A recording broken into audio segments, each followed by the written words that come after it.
మెదక్ జిల్లా వెల్దుర్తి మండల కేంద్రంలో సోమవారం కాంగ్రెస్ పార్టీ నాయకులు సీఎం రిలీఫ్ ఫండ్ చెక్కులను పంపిణీ చేశారు.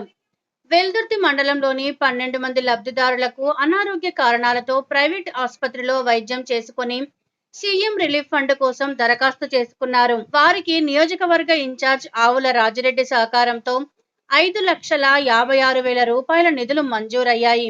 నేడు స్థానిక ఫంక్షన్ హాల్లో మండల పార్టీ అధ్యక్షులు మహేష్ రెడ్డి ఆధ్వర్యంలో ఏర్పాటు చేసిన కార్యక్రమంలో లబ్ధిదారులకు చెక్కులు పంపిణీ చేశారు.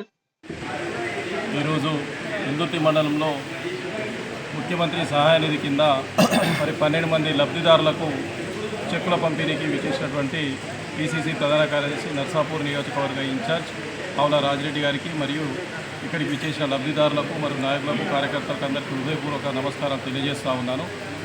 మరి గతంలో ఎన్నడూ లేనటువంటి విధంగా త్వరితగతిన ఎవరైతే అనారోగ్యానికి గురై ప్రైవేటు దవాఖానాల్లో చికిత్స తీసుకొని మరి వరకు ఆర్థిక సహాయం కోరుతూ ప్రభుత్వానికి అభ్యర్థిస్తే గతంలో నెలలు తిరిగినాయి. గతంలో మరి అధికారంలో ఉన్నప్పుడు రానటువంటి వారు కూడా చెక్కులు రానటువంటి వారు చాలామంది ఉన్నారు.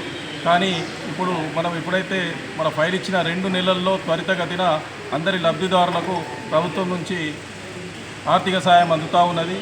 మరి ఈ ఆర్థిక సాయం మన వెల్దుర్తి మండలంలో ఈరోజు వివిధ గ్రామాలకు చెందిన 12 మంది లబ్ధిదారులకు 5,36,000 రూపాయలు పిసిసి ప్రధాన కార్యదర్శి నర్సాపూర్ నియోజకవర్గ ఇన్ఛార్జ్ ఆవుల రాజిరెడ్డి గారి చేతుల మీదుగా ఇవ్వడం జరిగింది.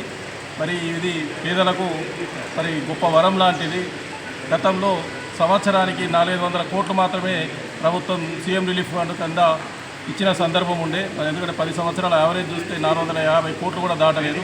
కానీ కాంగ్రెస్ ప్రభుత్వం ఏర్పడిన తర్వాత ప్రజాపాలనలో భాగంగా ఈరోజు సంవత్సరానికి సుమారు 1000 కోట్ల పైన సీఎం రిలీఫ్ ఫండ్ చెక్కులు మరి విడుదల చేసి మరి అభాగ్యులను ఆదుకోవడానికి రేవంత్ రెడ్డి గారి ప్రభుత్వం కృషి చేస్తూ ఉన్నది. ఈ సందర్భంగా మరి చెక్కుల పంపిణీకి మనకు సహకరించినటువంటి నియోజకవర్గ ఇన్ఛార్జి గారికి మరియు ముఖ్యమంత్రి రేవంత్ రెడ్డి గారికి హృదయపూర్వక కృతజ్ఞతలు తెలియజేస్తాను.